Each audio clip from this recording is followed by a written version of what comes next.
This is the Lone Crater YouTube. We hope this video helps. You start by making the unit safe. Remove batteries and unplug any charger, because working on moving parts while powered risks injury. Next, open the casing and visually trace the string path from spool to exit. Once done, look for frayed string, bent anchors, or obstructions. These are the most common failures. Make sure to keep screws organized and note spring orientations. This saves time later.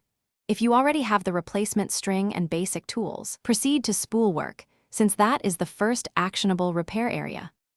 You now focus on the spool. This is the core. Carefully free the spool from its housing and observe the ratchet and pawl. They must engage cleanly to hold tension.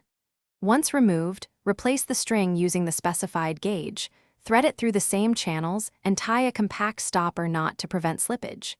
After winding to the recommended pretension, test the spool's rotation and ratchet engagement by hand. If it binds, check for warped flanges or debris and correct alignment.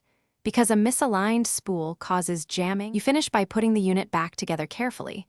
Replace springs and screws in the exact order and torque them evenly to avoid twisting the housing. Once assembled, perform 10 slow, controlled launches to seat new components and verify consistent string feed. If you hear grinding or skipped clicks, stop and open the case. Those sounds indicate pawl wear or debris. In that case, replace the pawl or add thin shims to correct lateral play. Finally, lubricate pivot points sparingly and test full operation before regular use. Thanks for watching. Consider subscribing if we helped you.